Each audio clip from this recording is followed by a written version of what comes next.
በአማራ ክልል በቀጠለው የአጀንዳ ማሰባሰብ የሀገራዊ ምክክር ሂደት ዛሬ ሚያዝያ 2 ቀን 2017 ዓ.ም የአማራ ክልል የባለድርሻ አካላት የምክክር መድረክ ሲካሄድ በመድረኩ የተሳተፉ ተወካዮችን ሪፖርተር አነጋግሯል። አቶ ዳዊት ብርሃኑ በወለጋ የአማራ ሕዝብ ማንነት አስከባሪ ኮሚቴ ተወካይ ሲሆኑ በኦሮሚያ ክልል የአጀንዳ ማሰባሰብ ሂደት ላይ መሳተፍ ባለመቻላቸው ቅሬታ አቅርበው በአማራ ክልል በሚካሄደው የአጀንዳ ማሰባሰብ ሂደት ላይ እየተሳተፉ መሆኑን ገልጸው በየትኛውም የሀገሪቱ ክፍል የሚኖሩ የአማራ ተወላጆች በሰላም እንዲኖሩ ማድረግ ዋነኛ አጀንዳ ነው ብለዋል። አቶ ዳዊት ለሪፖርተር እንደተናገሩት ራስን በራስ የማስተዳደር ጥያቄ አማራ ክልል ከሌሎች ልዩ ዞኖች እያዋቀረ ራሱ ግን በሌሎች አካባቢዎች መኖር አልቻለም፣ እንዲሁም የሚፈጸሙት ጥቃቶች መዋቅራዊ ናቸው የሚሉ ሀሳቦች ቀርበዋል።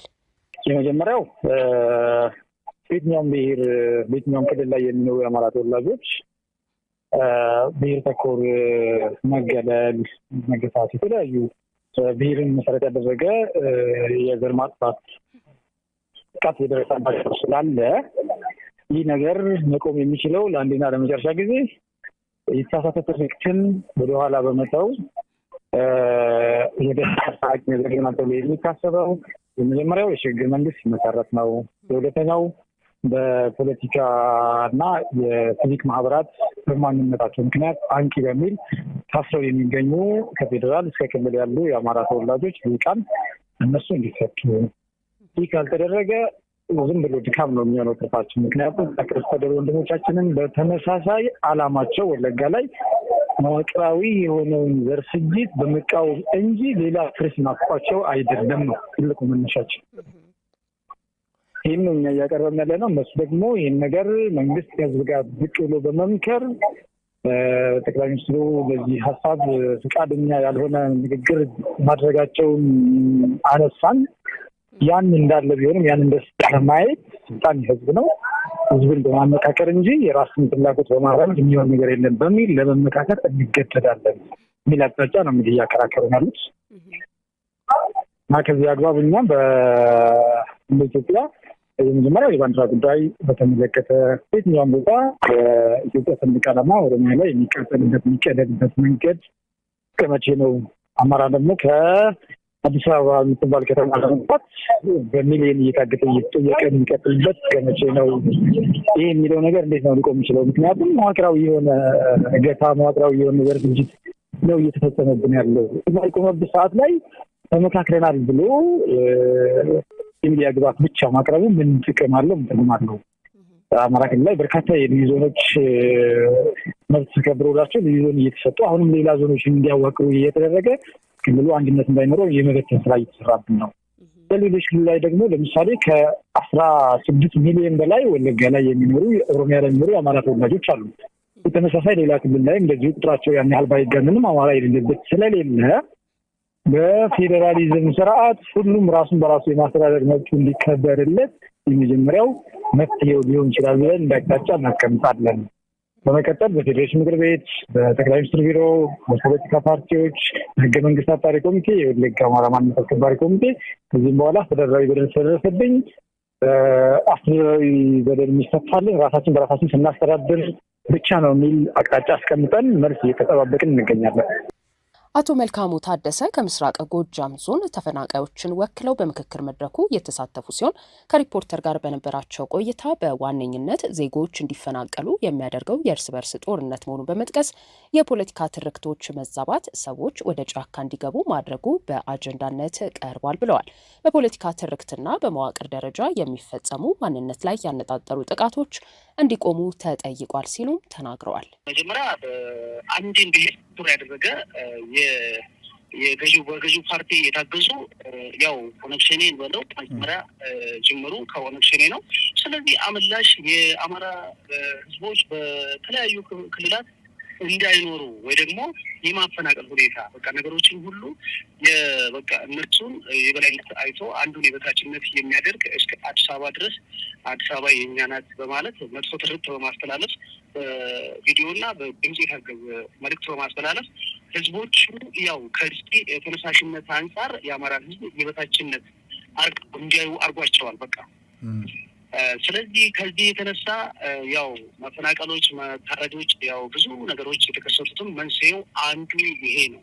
የፖለቲካ ትርክት በቃ ያስነሳው ጠባጫራ ነው። ስለዚህ ይሄ የፖለቲካ ገዢ በወቅቱ ያለው የፖለቲካ ፓርቲው በቃ ሁሉም ነገር ከሱ የመነጨ እንዲሆን ምክንያቱም አንደኛ ሰው ሲታረድ፣ ሰው ሲገደል፣ ሰው ሲፈናቀል በወቅቱ እርምጃ ያለመውሰዱ የህግ የበላይነት አለመከበር ነው ዋናው ነገር። በወለጋ የአማራ ህዝብ ማንነት አስከባሪ ኮሚቴ ተወካዩ እንደሚሉት አዲስ አበባ የሁሉም ናት፣ እንዲሁም የክልልና የፌዴራል መንግስት ሰንደቅ ዓላማዎች ወካይ አይደሉም ተብሎ አጀንዳ ቀርቧልም ብለዋል። በምክክሩ ደረጃ ነጥብ አሁን እየተነሳ ያለው የአማራ ህዝብ ህልውና ጉዳይና የአዲስ አበባ የኛ የሚል ጉዳይ ነው። አዲስ አበባ የግዴታ ሊሆን የሚገባው መጀመሪያም ከታሪክ አረዳድ እንዲሆን አዲስ አበባ የኛ ናት ለሚሉት አካላቶች አዲስ አበባ የኛ ነው ባይነን የኛ ከሆነ በኋላ የኔና ያንተ ለማለት የምንችልበት መንገድ ቅድመ የኛ መሆን ሲታመንበት ነው የሚለው ጥያቄ በተደጋጋሚ የሚነሳና ያጣላ ያለ ነጥብ ነው። ራስ የሰንደቅ ዓላማ ጉዳይ ታሰበት ይገባል። የማይወክለን ሰንደቅ ዓላማ ነው ሁላችን ላይ ያለው። እንደ ፌዴራል ነው የምናውቀው አረንጓዴ፣ ቢጫ፣ ቀይ ሰንደቅ ዓላማ የኢትዮጵያ ክብርና መገለጫ ለዘመናት የነበረ ስለሆነ ይህ ጉዳይ ሊታሰበት ይችላል የሚለው አንድ እንደ ዋና ነጥብ የሚያዝና እየተነሳ ያለ ነጥብ ነው። አቶ መልካሙ ታደሰ የዜጎች መፈናቀልን የሚያስከትሉ ጉዳዮች ላይ የመንግስት ቸልተኝነት እንደ ምክንያት ቀርቦ የሽግግር መንግስት እንዲቋቋም የመፍትሄ ሀሳብ ሆኖ መቅረቡንም ገልጸዋል። የማንነትና የወሰን ጥያቄዎች በአፋጣኝ እንዲመለሱ፣ የክልል አወቃቀር ከብሔር ውጪ እንዲሆን ማድረግም እንደ መፍትሄ ሀሳብ ቀርቧል። በተጨማሪም ትጥቅ አንግበው የሚዋጉት የፋኖ ኃይሎች ከመንግስት ጋር በገለልተኛ አካል አማካኝነት በውጭ ሀገር እንዲደራደሩ ሀሳብ መቅረቡ ሪፖርተር ከተሳታፊዎቹ ሰምቷል። መጀመሪያ ያው የሀገሪቱ ማለት ግጭቶች መንስኤዎች አሉ። ግን ዋናው የህዝብ መፈናቀልና የእርስ በርስ ጦርነት ነው። ከዚህም በኋላ ብሔር ተኮር የሆነ በቃ የሰዎች መታገት፣ የሰዎች ያለመደመጥ፣ የሰዎች መታረድና መፈናቀል ከቀያቸው ተፈናቅለው ያላግባብ የወደቁበት አለመታው በቃ አገሪቱ ያስነሳቸው እውቀት መንስኤው ይሄ እንደሆነ ካነሳን ወደ ምን መሆን አለባቸው ወደሚለው ከመሄዳችን በፊት ይህ ሁሉ ምንድን ስለሆነ ነው የተከሰቱት መንስኤዎቹ የፖለቲካ ማለት የፖለቲካ ትርክት መጥፎ አነጋገሮችና የተለዩ እንትኖች አሉበት ይላል።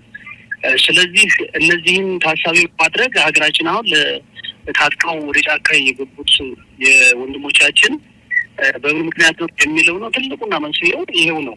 ስለዚህ በተደጋጋሚ በአጀንዳችን ማሰባሰብ ላይ በብዙ ደረጃ የተነሳው የሰዎች ታጥቀው ወደ ጫካ መግባት ከዚሁ የተነሳ ነው። ከሰዎች መፈናቀል፣ ከሰዎች መታረድ፣ ማንነትን መሰረት ያደረገ ዘር ጭፍጨፋ ብንለው አያሳፍርም እስከባለ ድረስ በአጀንዳው በስፋት ተነስቷል።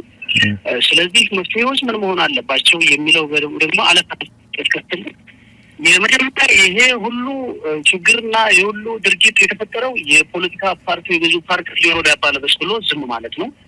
ስለዚህ አሁንም ምንድነው ይህን ኃላፊነቱን ያልተወጣ የፖለቲካ ገዢ የሽግግር መንግስት ተዋቅሮ ለጊዜው የፖለቲካ መሻሻል እንዲደረግልን ገዢ ፓርቲ እንዲወገድልን የሚል ጥያቄዎች ተከታታይ ይመጣሉና ያው እየጨመቅናቸው አሁን እና ይህን ሁኔታ የህግ የበላይነት አለመከበር፣ ሁለተኛ የማንነት ጥያቄዎች በወቅቱ ያለመመለስ፣ ስለዚህ ሊመለሱ የሚል ነገር ነው። የማንነት የድንበር ባንዲራ የማንነት ጥያቄዎች በወቅቱ እንዲመለሱ። ከዛ ውጭ የኢትዮጵያ ለምሳሌ አንቀጽ 39 ላይ የተቀመጠው ህገ መንግስት ቢሻሻል ምክንያቱም ያው ወሰኖች በግዛትና በተለያየ እንጂ ክልሎች በብሔር የተወሰነ ባይሆኑ የሚል ነገር ቀርቧል። ከዛ አልፎ ጥያቄ ተነስቷል። በሌላ ሀገር የሚኖሩ አማራዎች ጥያቄና የተለያዩ ጥያቄዎች በአግባቡ እንዲመለሱ የዞን፣ የወረዳ፣ የቀበሌ ጥያቄዎች አሉ። እነዚህ በአግባቡ እንዲመለሱ። ሌላው ደግሞ የተፈናቀለው የታረደው የሞተው ህዝብ ደግሞ የሞተው ካሳ እንዲከፈለውና የሟች ቤተሰቦች ካሳ እንዲከፈላቸውና የተፈናቀሉ ሰዎች በዘላቂነት እንዲቋቋሙ ወይም ደግሞ ቦታውን ሰላም አድርጎ ወደ ቦታቸው እንዲመልሳቸው ባሉበት ቦታ ከሆነ አገራችን ሰላም ይመለሳል ብለን እናስባለን። አይቀሩም ምላቸው በታጠቁ ኃይሎች ላይ ለምሳሌ የአማራ ተወላጅ ልጆች ፋኖ ተሰይመው ወደ ጫካ የገቡት እንደሌላው ህብረተሰብ እንደ ኦነግ ሸኔ ወይም እንደሌላው ህብረተሰብ በአግባቡ በገለልተኛ ወገን በሌሎች ሀገሮች ተጠርተው ውክልናቸው የማይስማሙበት ምክንያት ስለሌለ በድርድር እንዲያልቅ እነዚህ ነገሮች በአስቸኳይ ተመልሰው በገለልተኛ ወገን በሶስተኛ ወገን እንዲደራደሩ ነው ውሳኔ ይሆናል ብለን ያስቀመጥነው ነገር። ዛሬ የተጀመረው የአማራ ክልል የባለድርሻ አካላት የምክክር መድረክ እስከ መጪው ቅዳሜ የሚቀጥል ሲሆን ከ2000 በላይ የባለድርሻ አካላት ወኪሎች ይሳተፋሉ።